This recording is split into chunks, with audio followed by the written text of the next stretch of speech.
Welcome back episode of call talk. हमारे से सवाल किया है कि सर मैं आपको ओवरसीज से देखता हूँ, मुझे काफ़ी ज़्यादा एतमाद है आपके ऊपर। मेरा यहाँ पे कोई भी नहीं है पाकिस्तान के अंदर फैमिली में जिसके ऊपर मैं एतमाद कर सकूँ, लेकिन मैं सिर्फ आप पे एतमाद करना चाहता हूँ और मैं चाहता हूँ कि मैं आपके साथ इन्वेस्टमेंट करूँ। लेकिन वो कह रहे हैं कि जो मैं अगर आपके साथ फ्लैट लेता हूँ तो मुझे इसमें सिर्फ एक सवाल है, वो ये सवाल है कि अगर आने वाले 50 साल में देखा जाए या 60 साल में या 70 साल में देखा जाए तो उस फ्लैट का क्या होगा। क्योंकि अगर हम प्लॉट लेते हैं पाकिस्तान के अंदर तो वो प्लॉट ये है कि आपके नाम पे मलकियत हो जाती है और वो 100 साल बाद 200 साल बाद भी प्लॉट रहना आपके नाम के ऊपर ही है। लेकिन जो फ्लैट है वो फ्लैट चौथी मंजिल पे है, छठी मंजिल पे है, पांचवी मंजिल पे है, जिस भी मंजिल पे है, अब उस फ्लैट के ऊपर नीचे जो कुछ है वो कब तक वैसा रहेगा, कब तक फ्लैट जो है बिल्कुल अपनी कंडीशन में रहेगा, उसकी मेंटेनेंस कौन करेगा। तो ये आने वाले टाइम के लिहाज से अगर लॉन्ग टर्म में देखा जाए तो इसका आपके पास कोई जवाब है? आइए इस पर बात करते हैं।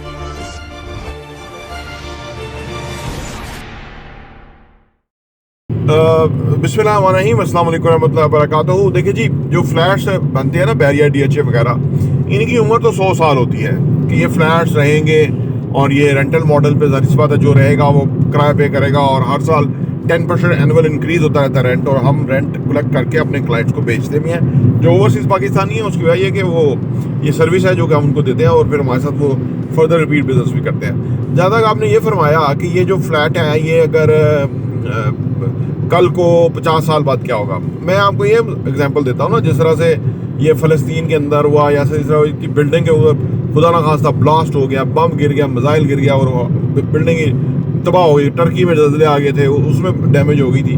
तो इस सूरत हाल में या वैसे ही किसी वजह से लोगों का ख्याल हो कि हम इसको अब और 50 साल के बाद के इसको हम 20 स्टोरी 30 स्टोरी अप्रूवल लेके बनाते हैं या गवर्नमेंट अलाउ कर दे और 70 साल 100 साल के बाद, तो उसमें ये होता है जी कि जो बुनियादी तौर पे जो प्लॉट है ना वो बहुत एक्सपेंसिव हो चुका होता है। अभी जहाँ मैं बैरिटो बिजनेस डिस्ट्रिक्ट में प्रोजेक्ट बना रहे हैं वहाँ 22 करोड़ का कनाल का प्लॉट आता है। तो ये आने वाले 50 साल के बाद ये 2 अरब का हो गया होगा या 5 अरब का प्लॉट हो गया होगा, ठीक है ना। और अब आप सोचिए कि जो जिसने अभी इन्वेस्टमेंट की थी उसका शेयर तो उसी हिसाब से बढ़ जाएगा ना। शेयर किस तरह से बढ़ता है, फर्ज करें बिल्डिंग है और उसकी कीमत 100 रुपये है, मैंने इन्वेस्टमेंट किया है 3 रुपए की, इन्होंने की है 5 रुपए की, एक ने की है 20 रुपए की, यानी उसकी ग्राउंड फ्लोर है, हॉल है, उसके पास बड़ा है। अब हर बंदे का उसी रेशो के हिसाब से उस प्लॉट के अंदर ओनरशिप है, ठीक है ना। तो वो जो जब के 100 साल के बाद ये डिमोलिश हो जाएगा तो वो प्लॉट की कीमत जितनी बढ़ जाएगी तो उसकी कीमत इतनी मिलेगी, शेयर इतना मिल जाएगा। अगर बंदा पैसे लेके शेयर बेच दे उस प्लॉट के तो वो तो अलग हो गया, पैसे लेके प्रॉफिट लेके हो गया।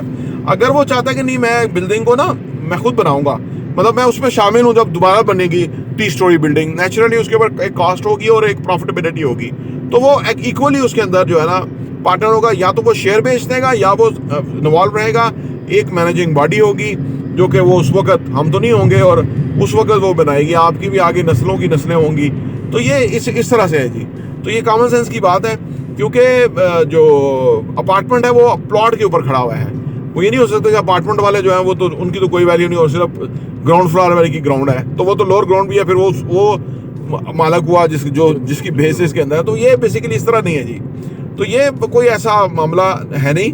और जो हम बात कर रहे हैं 50 साल और 100 साल, ये बहुत बड़ा टाइम होता है जी। और इसके अंदर इससे पहले ही अगर आपको किसी किस्म का डाउट हो या कुछ चीज़ हो तो अगर आप फर्ज करें आज के 10 साल के बाद बेच देते हैं, करोड़ रुपए का जो अपार्टमेंट है वो 10 साल के बाद आप सोच लीजिए क्या पता 5 करोड़ का हो गया हो, 7 करोड़ का, 10 करोड़ का हो चुका हो।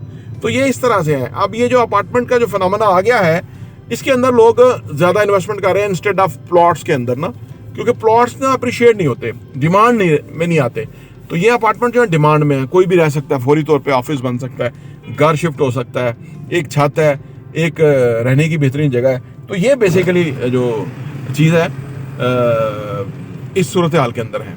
तो ये इसी तफसीलात है। प्रॉपर्टी देखने का बहुत बहुत शुक्रिया।